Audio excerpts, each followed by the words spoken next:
Apa kabar Pak? Assalamualaikum. Nama saya Gabriel, kelompok 6. Lalu kedua teman saya di atas ini, silahkan perkenalkan diri. Perkenalkan, nama saya Stella Bratandari, nomor absen 34. Perkenalkan, nama saya Devi Putri Maharani, nomor absen 21. Ya, kami di sini kelompok 6 ingin menyampaikan profil tentang Insinyur Soekarno. Oke Pak, jadi sebelum untuk membahas peran Soekarno dalam proklamasi, lebih baik kita mengupas dulu profil Insinyur Soekarno.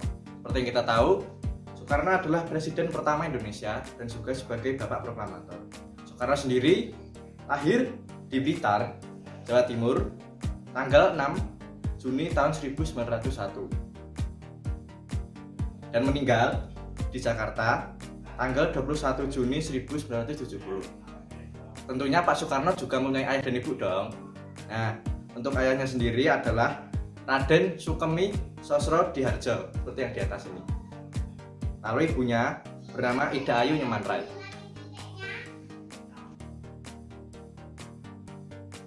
Insinyur Soekarno mendirikan Partai Nasional Indonesia pada tanggal 4 Juli tahun 1927. Akibatnya, Belanda menjebloskan Insinyur Soekarno ke penjara Sukamiskin, Bandung pada tanggal 29 Desember 1929. 8 bulan kemudian, Insinyur Soekarno melaksanakan sidang. Dalam pembelaannya berjudul Indonesia Menggugat, Soekarno benar-benar dibebaskan. Dan dibebaskannya itu pada masa penjajahan Jepang pada tahun 1942.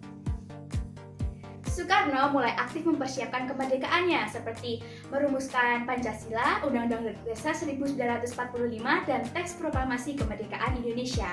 Tetapi ada satu kejadian nih, pada bulan Agustus 1945, Marsikal Terauchi mengundang I.R. Soekarno untuk ke darat Vietnam, dan Marsikal Terauchi mengatakan bahwa ini sudah saatnya untuk mempersiapkan kemerdekaan.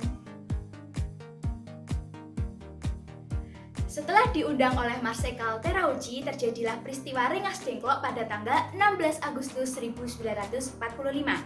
Para pemuda dari PETA menuntut I.R. Soekarno dan Muhammad Hatta untuk segera memproklamasikan kemerdekaan karena pada saat itu terjadi kevakuman kekuasaan atau vacuum of power. Lalu pada akhirnya I.R. Soekarno bersama tokoh-tokoh nasional mulai mempersiapkan diri menjelang proklamasi kemerdekaan Republik Indonesia. Pada sidang BPUPKI dibentuklah panitia kecil yang terdiri dari 8 anggota untuk mempersiapkan upacara proklamasi. Pada tanggal 17 Agustus 1945, Indonesia berhasil memproklamirkan kemerdekaannya. Teks proklamasi dibacakan langsung oleh Insinyur Soekarno di depan halaman rumahnya, yaitu Jalan Pegangsaan Timur nomor 56, Jakarta Timur. Jadi, peranan Insinyur Soekarno dalam proklamasi kemerdekaan Republik Indonesia diantaranya yang pertama adalah merumuskan teks proklamasi bersama Ahmad Subarjo dan Dr. Andes Muhammad Hatta. Dan yang kedua adalah membacakan teks proklamasi bersama Dr. Andes Muhammad Hatta, dan yang ketiga adalah menjadi Bapak Proklamator Republik Indonesia.